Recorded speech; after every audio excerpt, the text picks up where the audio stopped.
definitely has plenty of non-EX attacking options to try and work with. So I think we're going to have a very interesting game on our hand. It's not going to be like a one-sided thing at all. No, and speaking of which, you see, big thing for Crustle, of course, that mysterious rock-in ability, preventing it from getting hit by EX Pokemon, and the two feature cards here for Oyvind are two EX Pokemon. Immediately, you know, Oyvind's going to be presented with a challenge. How do you get around that Crustle? What are some ideas maybe that will be going through his head once he sees that active Pokemon get flipped up? Yes, so I think there's going to be a few things going through Oyvind's mind here, thinking maybe this is one of those matchups where I want to try and use the Charizard EX to power maybe a Charmeleon, for example. That can go ahead and do some big damage. You can hit, of course, the Fire-type weak Crustle for weakness as well, so that could be something to consider. There's also the Chi-Yu that you play as one of those tech attackers that you can make use of as another non-EX Pokemon that can come in as well. So I feel like Oyvind is going to be pretty well prepared here to deal with this Crustle. It's not going to be, like I said, not going to be a walkover either way, but Oyvind has got to be looking at this thinking, okay, I have options here. Yeah, Chi-Yu, as you mentioned, very, very big card, especially if one of those Pokemon get knocked out for 2 fire energy. This Crustle is weak. If it's got, you know, a way to boost its HP up with something like the tool card, something such as Luxurious Cape, does not matter. Chi-Yu will take a revenge KO if one of those Pokemon are knocked out on Oyvind's side the previous turn. So there's a lot of advantage going towards Oyvind, gotta say. Agreeing, Chi-Yu super strong, the Dusknoir line, never count that out. Part here will be the prize cards. So see what each player has access to. Charmeleon and Secret Box in the prize cards. And gotta check the energy count here for Greg. He's prized about a third of the energy cards in this deck, including 2 Dark Energy. And Monkey Dory may not be as viable of an option to go up against some of these Pokemon. You guys, you can't see it at home, but I'm grimacing a little bit here. That's you can't be feeling good with even with the high energy count that you play if you're Greg. Yeah, prizing for him, especially as you've said, 2 of your 4 darkness energy, so you don't have access to that all-important Adrena Brain. Can't be feeling good there. But we are kicking off our round 5 of Swiss here at the World Championships. Let's see who'll be going first. Looks like it will be Greg. Charmander being flipped up, and this is a big starting point. Now you have an idea of what you're playing against, or at least somewhat of an idea. Charizard EX, big inclusion in the deck here. This changed up as Oyvind starts the turn off. Very simple for Greg, but that's really what this deck expects. Just getting energy attachments down into 12, starting to turn off. Let's not forget that Secret Box is prized here for Oyvind, so you've got to wonder, is it an opportunity where Oyvind is still preferred from this point on, or is something even as content as I am? It looks like there was a lot of mulligans. This hand is huge here for Oyvind without having played a supporter card. Immediately that Chi-Yu is going to come down into play. Yeah, it makes a lot of sense to get that down early. And I guess the thing is about the Secret Box being prized, you don't necessarily know that straight away. So maybe you play that Arb and then you find out the Secret Box is prized. You can just take it from there. I think that it's obviously, you want to see that at some point to get yourself set up nicely. But in this matchup specifically, I think you're kind of playing a different game to usual, right? You're not doing your usual, oh, I just want to set up my Charizard, go ahead. And actually, on that note, Oyvind's going to go ahead and just make use of that Professor's Research, dump that whole hand and draw 7 cards. It was a little bit of an internal debate there, kind of just debating, do I want to play Iono? I get to keep some of these cards like Boss's Orders for later, but my opponent didn't really do much. And you have to feel like that, you know, sort of lackluster start for Greg. Just attach, bench a Pokemon, and pass. It's enough for Oyvind to be okay discarding some of these Pokemon, or rather cards from his hand, especially when he's going to get an extra card and be able to use Buddy Puffin. Immediately just checking this Dusknoir line, sees how valuable it is against a deck where you're not going to be relying off of Charizard EX to take fast, big hits and big KOs. Yeah, so this Buddy Puffin is absolutely vital for that reason. If I were Oyvind here, I imagine I would be wanting to go for a nice mix of maybe Charmander and Duskull, because these are 2 ways that you can get around that the Crustle's ability, of course. You can make use of the Dusclops's and Dusknoir's Curse Blast to do some damage onto one of these Crustles, or even Dwebble if you can get it going early enough. But then also you want to get multiple Charmander out, so you can evolve one into Charizard and one into Charmeleon, so you can then use the Charizard to power up the Charmeleon and start hitting these Crustles with that as well. Just the energy attachment, we saw Defiance Band get played. We'll go ahead and see what appears to be Pokegear 3.0. Maybe one supporter as the choice for Greg. It is an Arven. Question here, does Greg have a better option to play? And also, if there isn't a better option, what does Arven get for Greg that's going to allow him to progress his board? Big thing for Greg. He's going to want to make sure to check out that Chi-Yu and see how he can avoid that boosted damage from Mega Fire Event. Yeah, so I think Arven's going to be the choice here. And I think what Greg might be thinking is, do I want to try and just basically evolve up into a Crustle and ensure it survives? So one of the big tools that this Crustle deck does make use of is that Luxurious Cape. When it's attached to a Pokemon, it does make that Pokemon give an extra prize up when it's knocked out by damage, but it does also give that Pokemon an extra, I believe, 100 HP. So it's a very, very big HP boost that the Luxurious Cape gives. Lots of tool cards in this deck, mainly one that does not see a lot of play in a lot of standard decks right now. We saw Isaiah Bradner use this in a cool way in that Gardevoir EX deck. It is that TM Turbo Energize. Well, you know you can rely off things like Crispin to accelerate energy to play. If you're not using a better attack for turn, you can end your turn with essentially a glorified energy acceleration, especially when you're staring down a one-hit KO machine like Chi-Yu.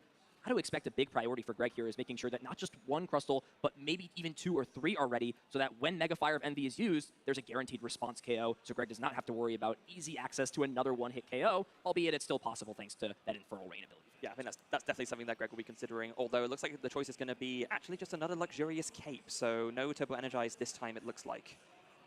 I don't believe it's not, or is it in the hand already? No Turbo Energize in the hand. This is the question of, what do you prioritize? You can, of course, use that energy acceleration from the TM Turbo Energize, or Greg can actually use the Ascension attack on this active. It's a iconic attack in the Pokemon TCG throughout time, just to let you search your deck for a Pokemon that evolves from this one, put it on top, getting yourself evolved, getting yourself set up, and not having to worry about this Dwebble being in fear of KO'd from something like Charizard EX, since it does not yet have that mysterious rock-in ability. Yeah, and there it is. The Ascension comes in, evolving up that Dwebble into the Crustle, and look at that, 250 HP on a Crustle. That is a big HP boost, so Ovin's going to have to try and find a way to get a KO here, but I'm actually not sure if you can, unless you maybe use some combination of Dusclops and Charmeleon, perhaps, and maybe that's what's going for. Oh, no, going to start off with Rare Candy into Pidgeot. That's great for Ovin there. Yeah, Ovin could go ahead and rush a KO, but why really bother? Your opponent's deck is not super aggressive in terms of dealing damage. You kind of can wait to go into Chi-Yu until it's boosted to do that damage, because if your opponent's not going to swing and put any pressure, you can kind of just sit here and build up as many strong disruptive Pokemon on your bench, like the Dusclops, like the Dusknoir, and now with Pidgeot, you're kind of just set for the rest of the game. Absolutely. It's never being threatened in terms of aggressive damage.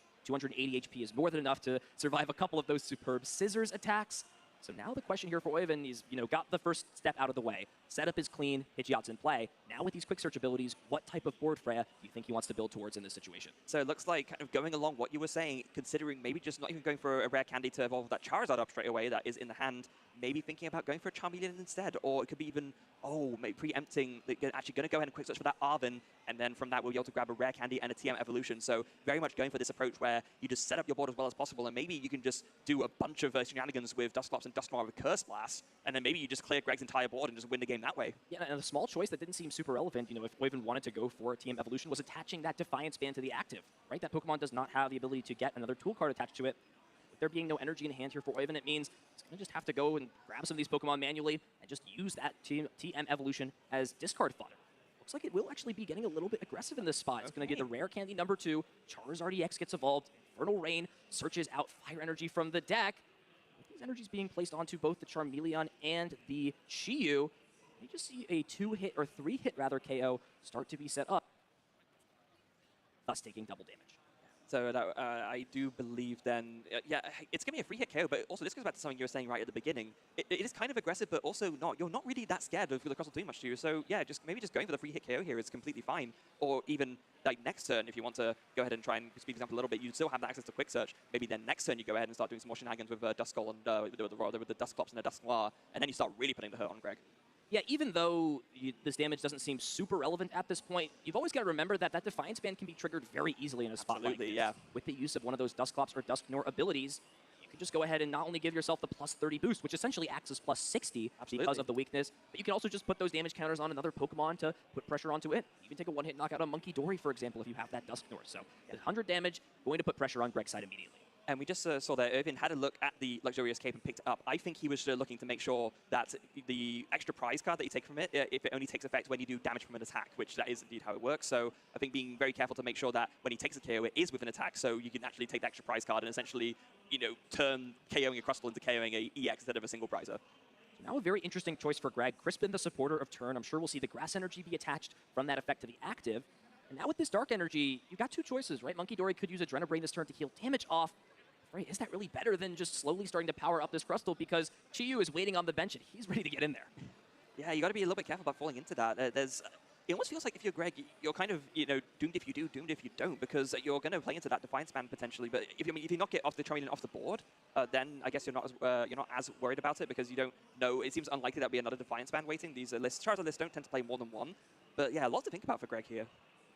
And it looks like, yeah, they're actually not going to bother with the Monkey Dory, just going to go ahead and put that Dark on the second Crustle to start powering it up for its own superb Scissors.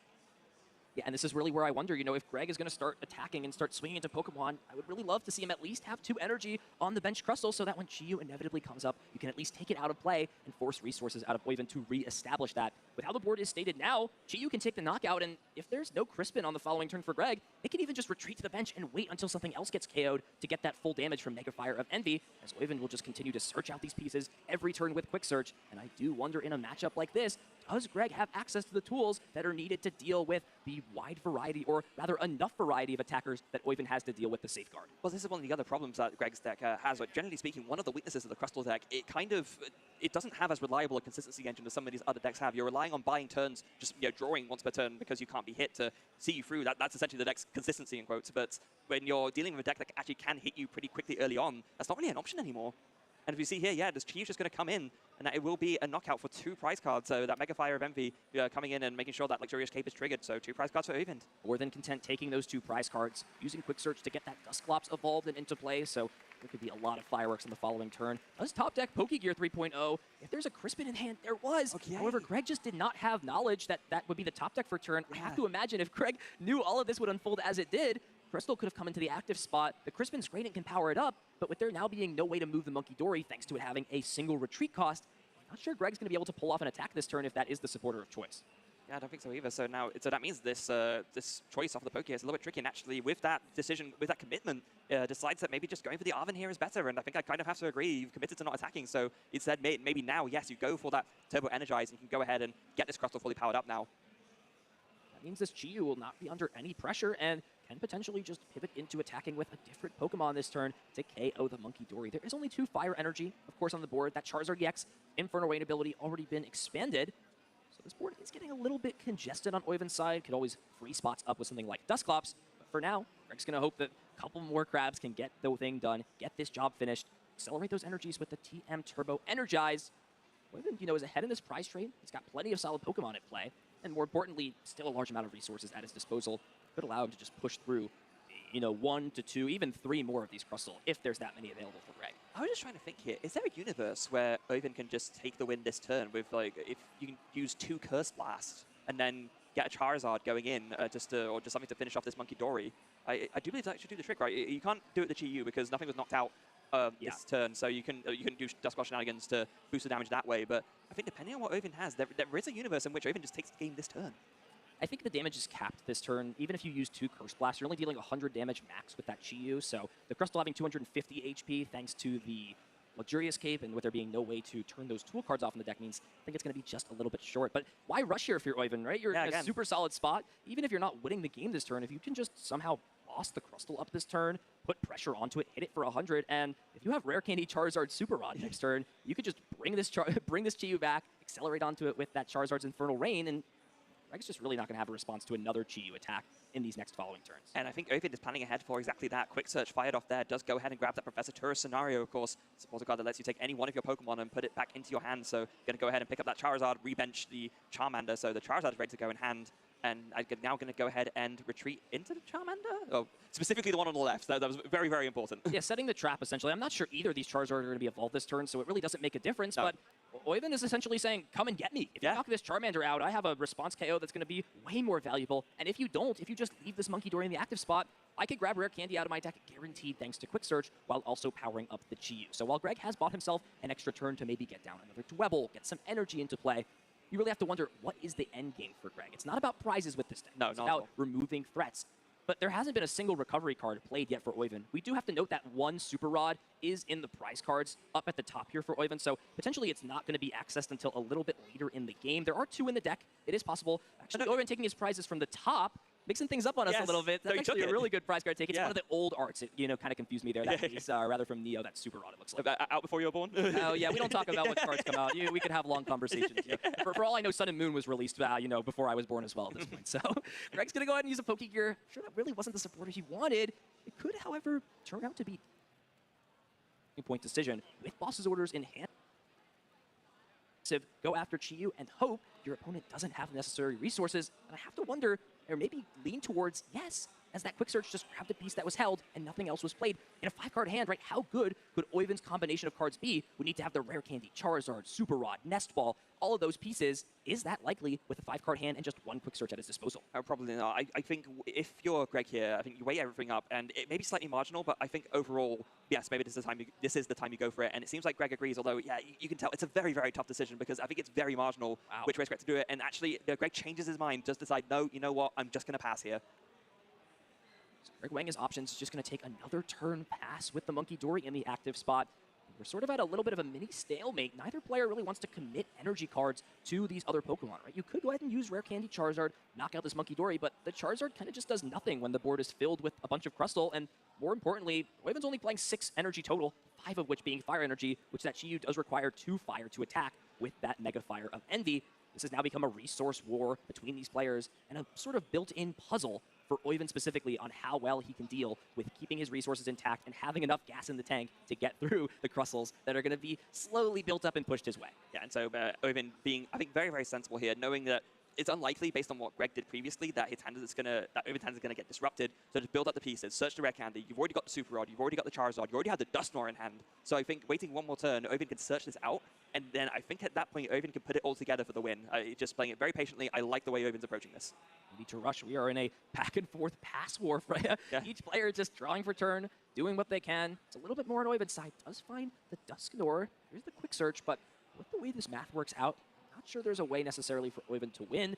Nor do I think he really wants to use the Dusknoir just yet, but this is really why I wondered if that was the turn Greg needed to go for the KO. Sure, you risk losing the game, but now that he's just given Oiven so many turns of time to build up a perfect board, it feels like your chances, especially in this matchup, every turn Oiven has access to Quick Search, just go down more and more and more. There is one piece missing, so Oiven just search another Rare Candy, so there's 2 in hand. Next turn, if you can go ahead, and there's the Iono. Oh, perfectly timed. Was that the top deck for Greg? I have to imagine Greg would have just wanted to play this as soon as possible. Like you mentioned, double Curse Blast potentially at disposal. That could have been a dangerous situation. All those cards shuffled and put to the bottom of the deck.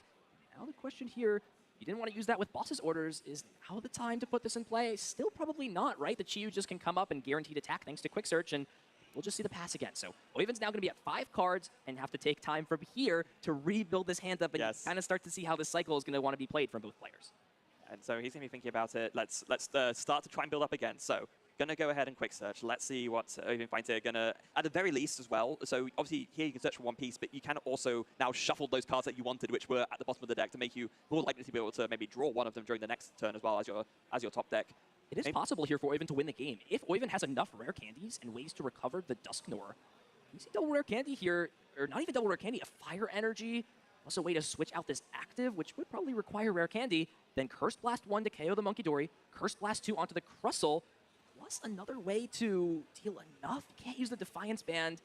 I'm actually not sure there's another attacker that's better to power up. You would maybe be able to power up the other Charmeleon that does 70 for 3 Fire Energy. That could work, but with Super Rod bringing back the other Charmeleon, we may just see a slower approach from Oiven this turn. Let's see if we can piece together. It's going to be that Ultra Ball, and Rare Candy was the choice here with that Quick Search. Yes. So. Oh, and let's not forget its prize. You know, that would be an important resource to figure out. Yes. It's a little bit complicated as you talk through it. I think Oiven's just going to start building these Pokemon up, evolve into Charmeleon, and hey, that's one less Rare Candy you need to use that Infernal Rain ability. Yeah, exactly. So essentially, Oiven is trying to build up the pieces in a way that's a little bit more Iono-proof. So you're building up pieces on the board. You have the Charmeleon down, you have the Dusknoir down, and then going to go ahead and Iono. Okay, there's going to be a big 4 cards here. Let's see, what does Oiven find? Yeah, I'm not sure it's necessarily looking for anything too important this turn. It's going to just hit the bookmarks, right? You've got Charmeleon in play now, the Dusknoir's there, you're going to draw 4 cards from your deck, and then you're still going to have access to Quick Search every single turn. And that's more than okay for Oiven. See if Greg's okay with just kind of doing this back and forth. Big piece still missing here for Greg. Has yet to find himself any more Crustle in play. We'll see the Cornerstone Ogerpon come down, so that's a way to deal with the Charizard, but Chi-Yu, without having an ability, can still hit through this Cornerstone Ogerpon. However, this is just another way to deal 140 damage to this Chi-Yu to KO it, and Charizard still can't deal damage to either of these Pokemon, so it's essentially acting as a Crustle with a Luxurious Cape, just having a little bit less protection against some of these other Pokemon. Yeah, absolutely. It's a very sort of attack again in sort of a number of matchups, which is why the Crustle deck does tend to play this just as a one-off usually. Of course, its own attack is quite nice as well. That Demolish does do 140 damage and punches through basically everything. So it is a nice little extra option. Like you said, kind of just like a Crustle in disguise, a little bit beefier. As we do see, as that Crispin is just going to be a pass, and Oiven does go ahead and go for the Arven, finds that Night Stretcher, and with basically no tools left in the deck, won't find anything else. But now Quick Search finds the Rare Candy off of that. Does Oiven have the way to put it all together now? And with no knockout being taken, and with the most damage being able to be dished out is from that Chi-Yu, if a knockout is taken, there's just too much HP between the Luxurious Cape, the Cornerstone Ogerpon now coming down, and Oiven's still at 4 prize cards, so it's still going to need to get through at least those 2 Pokemon, assuming Greg does not bench anything else. But saying that, it looks like Oiven's going on the offensive here. Cursed Blast KO. Night Stretcher, Rare Candy, double Cursed Blast this turn. Goodness so it's going to give Greg 2 prize cards, but now all those energies and resources from the Crispin to power up that Cornerstone Ogerpon going to waste, as an even 2-2 prize trade is being taken from both of these players. Now Oven just needs to get through that Crustle with that Luxurious Cape, and those final 2 prize cards will be his. Yeah, it takes an Ultra Ball and an Arven off the prizes. Neither is going to be specifically helpful right now, I believe.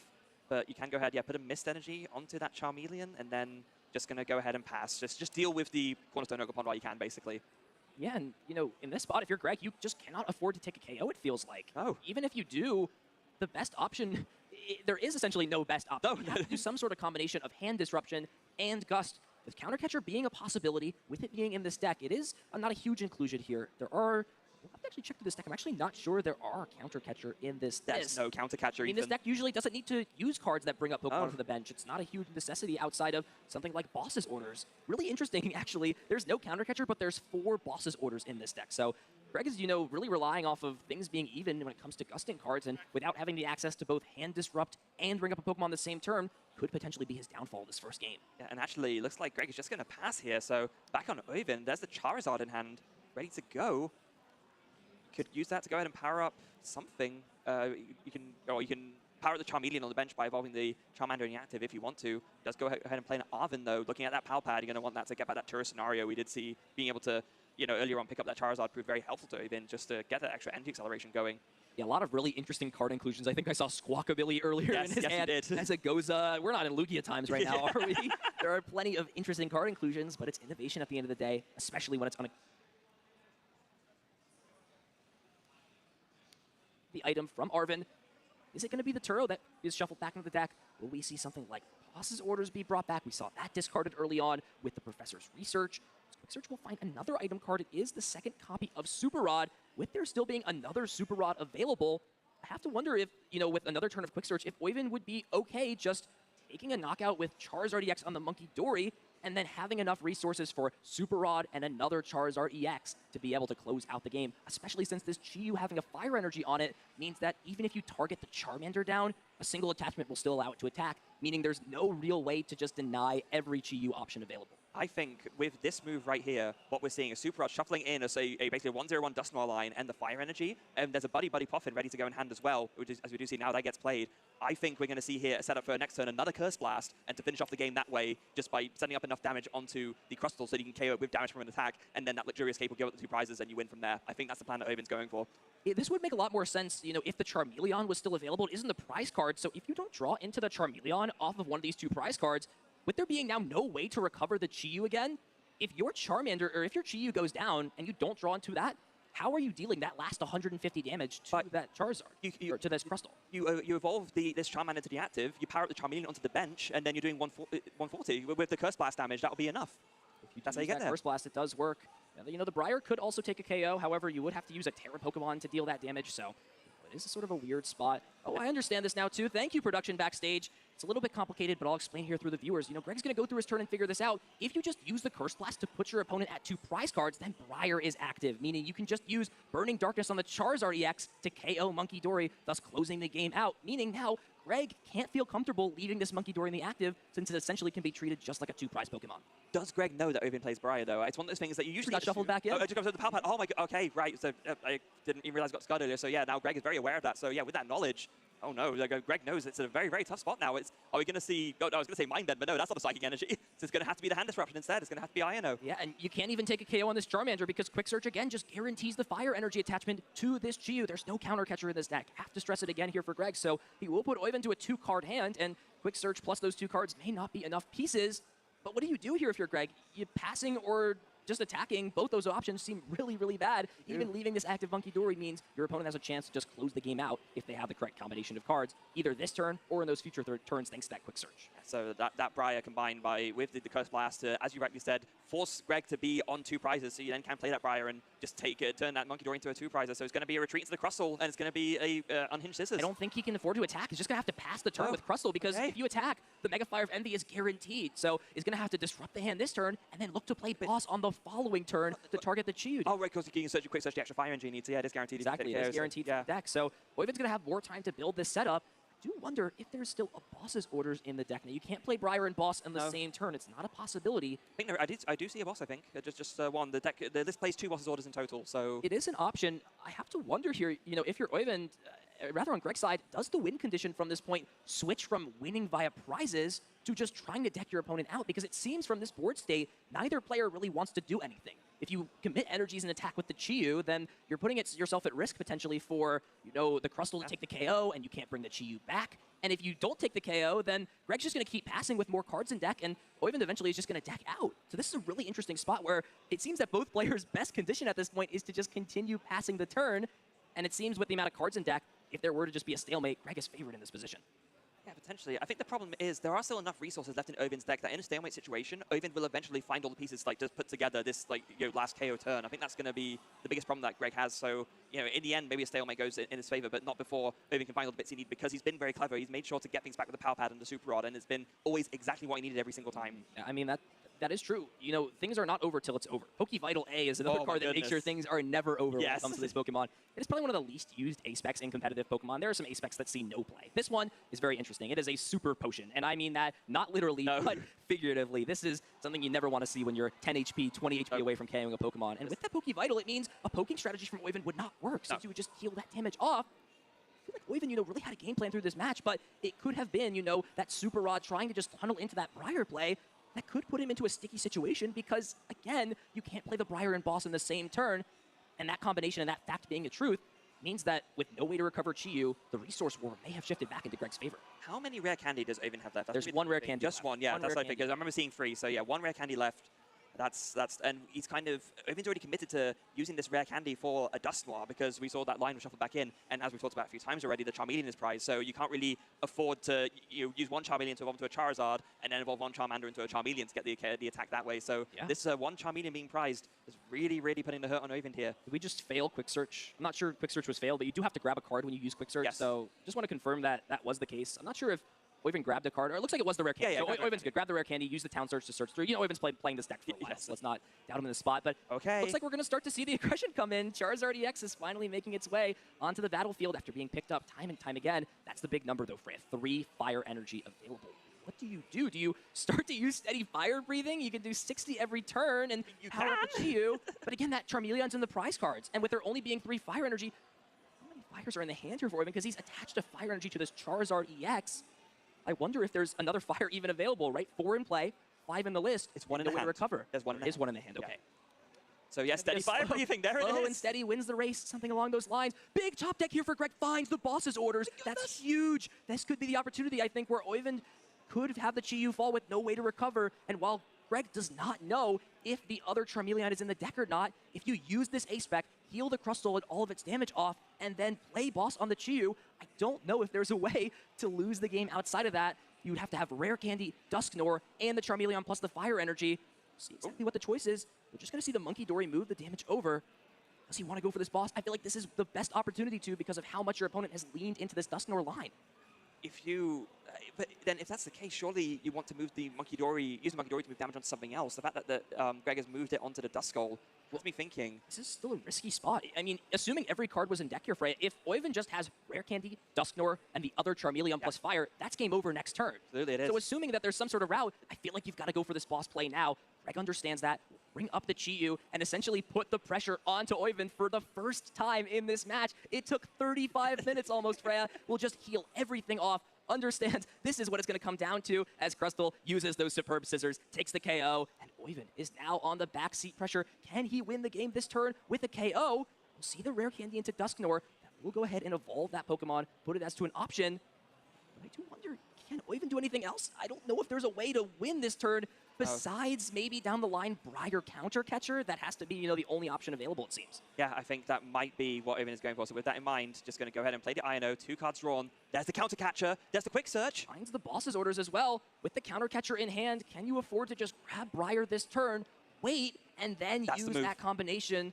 See if Oyvind is going to go for that. And if you're Greg here, can you even play around this opportunity? It would probably require a way to get rid of the Dusknoir this turn. This is another huge draw here for Greg. Does Greg have another boss's order? No, but that was another Iono. Oh my goodness. We are playing Ring Around the Rosie with these opponents' hands, both getting shuffled, both put to the bottom.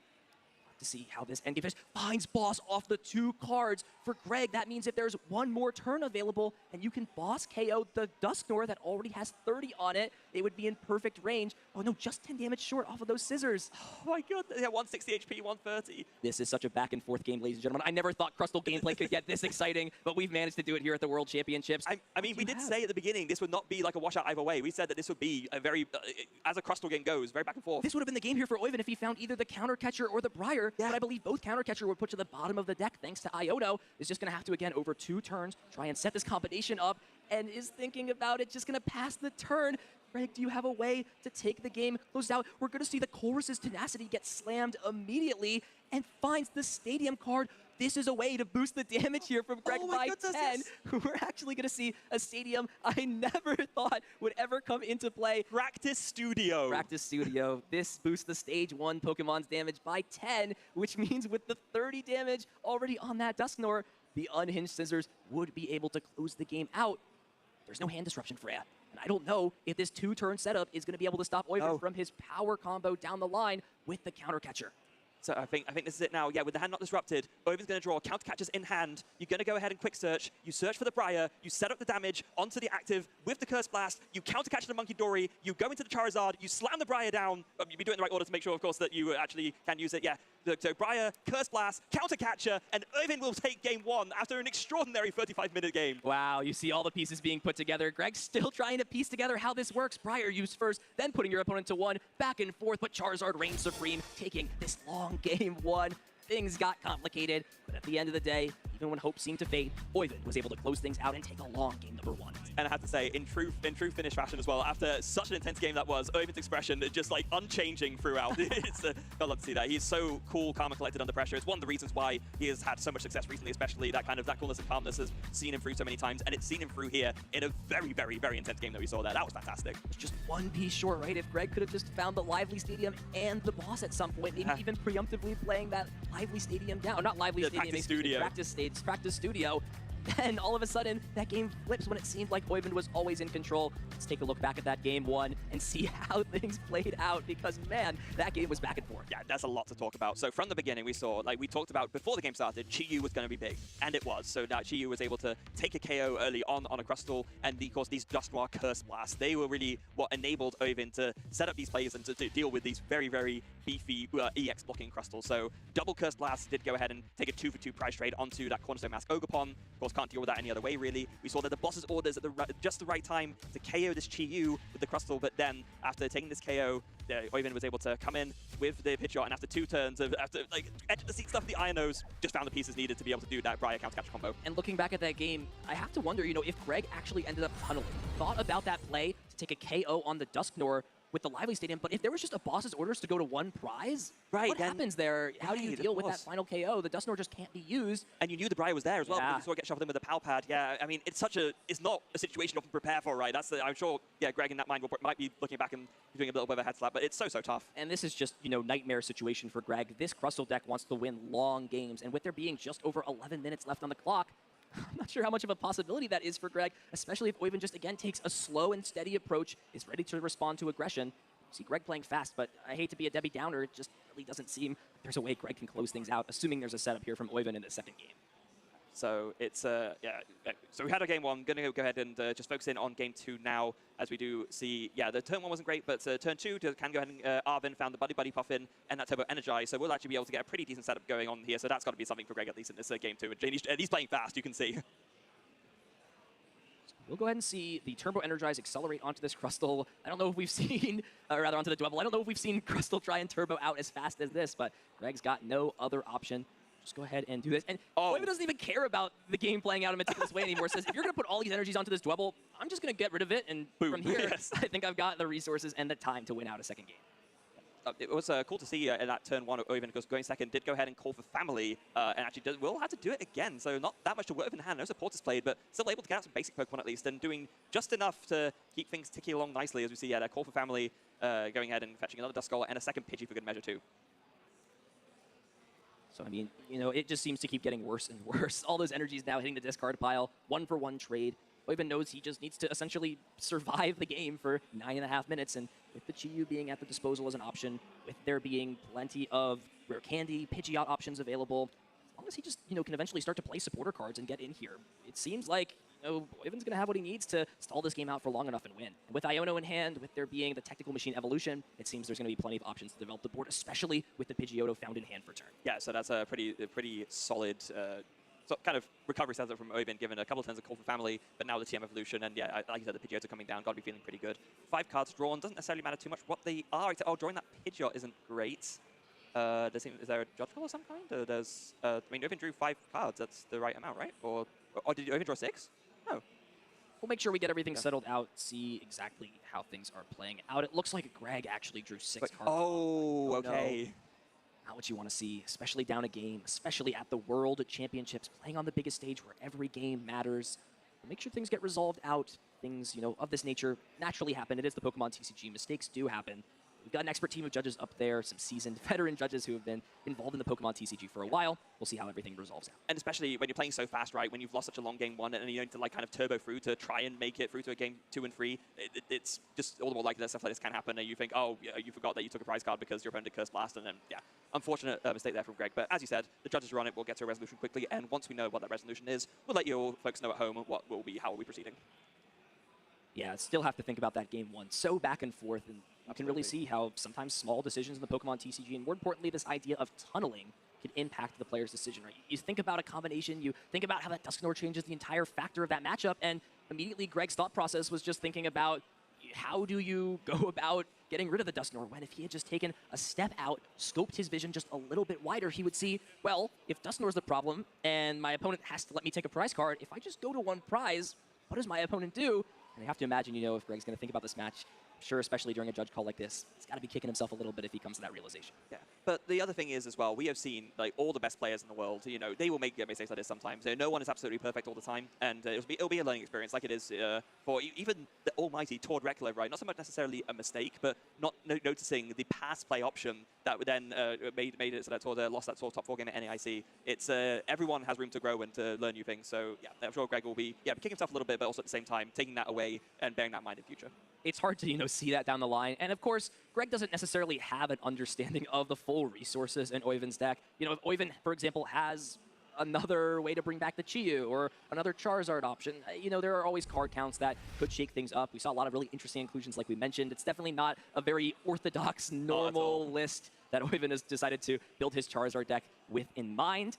But again, it's that creativity. It's that, edge of playing a not-so-popular deck in terms of the format. Charizard's been at the forefront at many different times, but it's now and now. It's now and now. You got to think about that. Being in the present, super important. Charizard's gone through a lot of changes, especially with the format warping towards Goldango. Now it plays the Chi-Yu, Dragapult. It's got Monkey Dory sometimes to support it. Charizard's been through a lot. I'm sure it can take down a crap or two on its way to cementing itself in Pokemon TCG history. Yeah, just looking at the list, I gotta imagine if it hadn't rotated out, I'm 99% sure that Oiven will still be playing Pokestop in Charizard at this World Championships. That was his stadium of choice pre-rotation that saw him a lot of success. And it made for some many fun moments on the stream for us European casters. Somehow Mezagoza replaced that. Yeah. Definitely not the same type of card at all. But kind of in the spirit of interesting stadium choices for Charizard, though, I would say.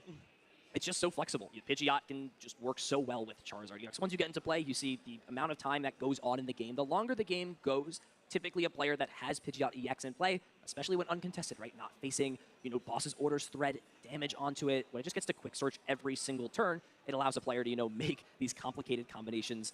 Candy, Dusknoir, Briar. Oh, look at that. I've evolved 15 Pokemon in play, and exactly. all of a sudden, nothing can stop me. And so Charizard does really, really well. The Chi-Yu, a card, when released, not many people had on its radar as a good card, has really just been boosted by the fact that being a Fire type right now and being a Dark type are 2 of the best types to be when it comes to weakness in the Pokemon TCG. And being a single prize Fire attacking option as well, that can kind of take that revenge KO, of course, with that. The name attack is something Burning Envy, right? It's, yeah, it's like all of the Treasures of Ruin, they all are pretty ferocious attack names, but yeah, Chi-Yu, very, very strong as an attacking option in Charizard.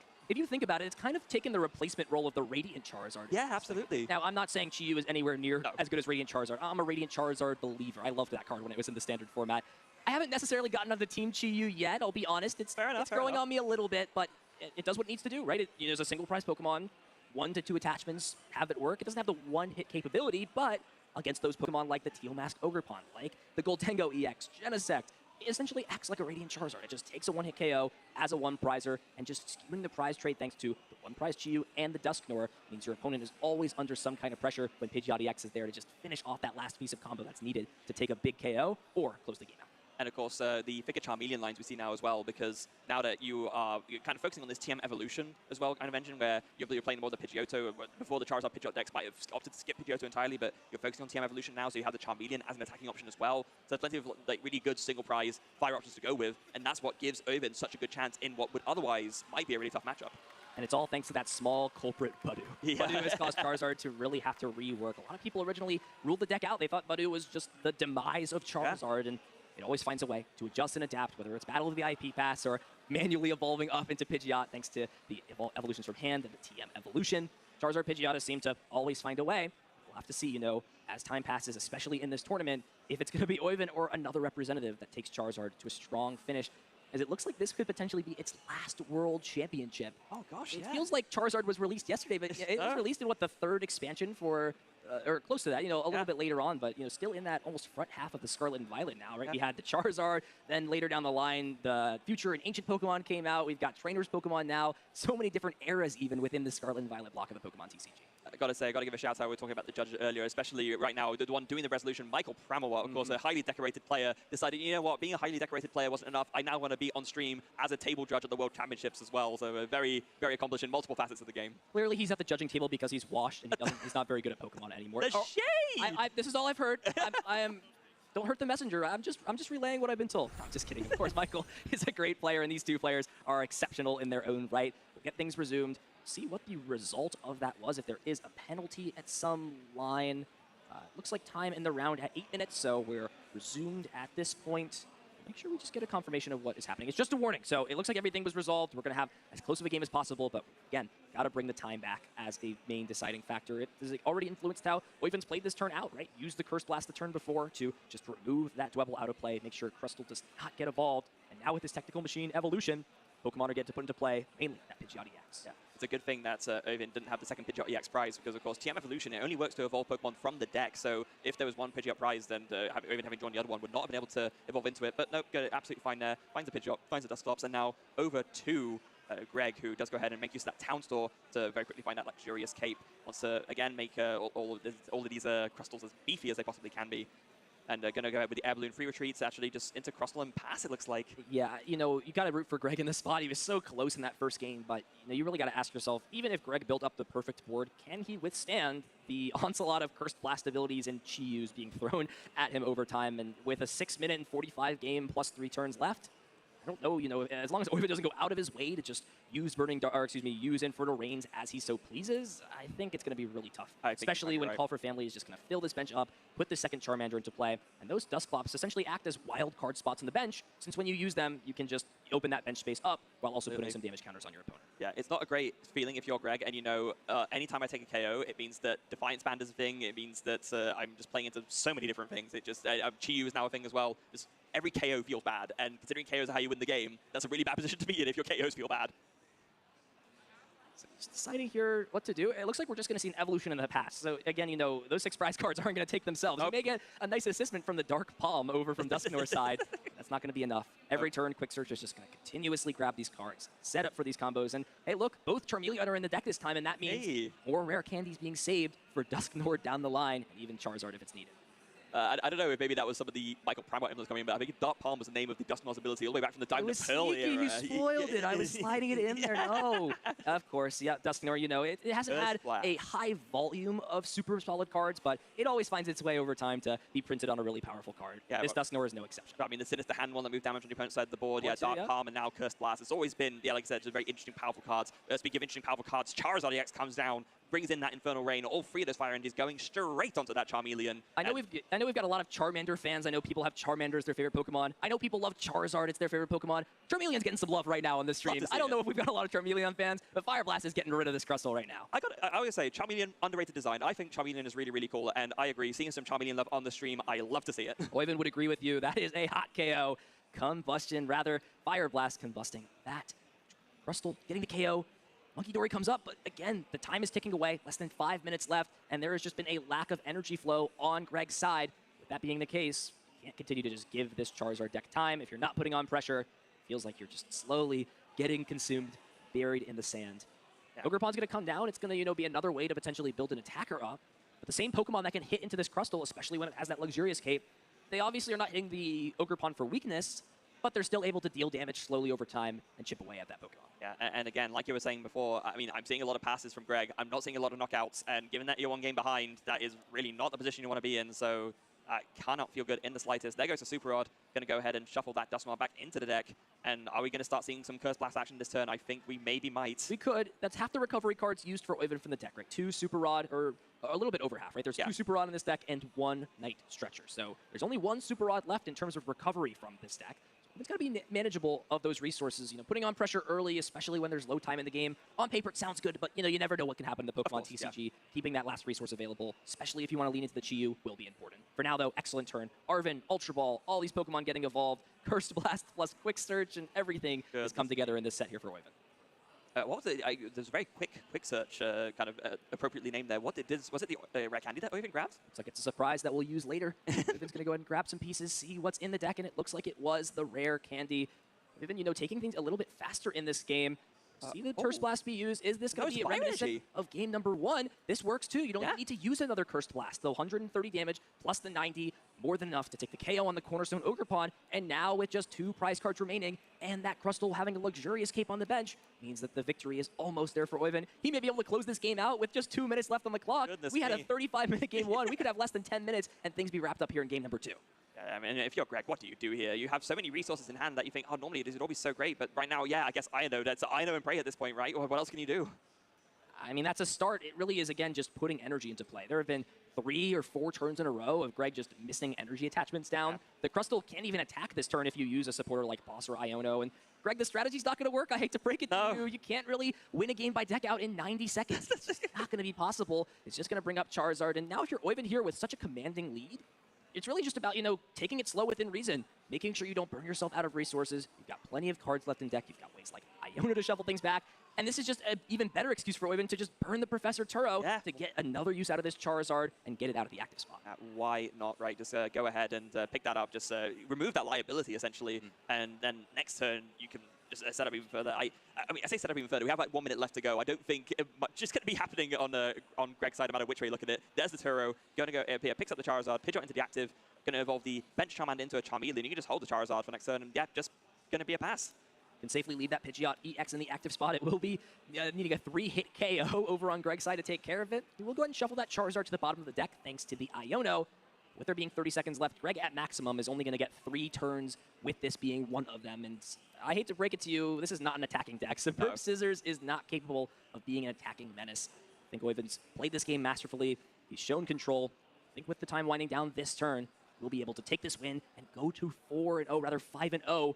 Play out these last couple of turns. What a, back and forth game 1 into pure domination almost from Oyvind in game number 2. Learned so much from that first game, it seems. Yeah, learned so much from that first game. Still walked away with a win. And I think there with the time announced, Greg sees the writing on the wall, picks up the cards. Oyvind will, with having won game 1, will win the match and advances to 5-0-0 here at the 2025 World Championships. Never count Charizard out. It always comes back with a vengeance. Badoo is not enough sometimes to stop it. No Badoo interactions here. Oyvind's got a deck that can handle almost anything that's thrown at him. 5-0, 3 more rounds to play. And while he was a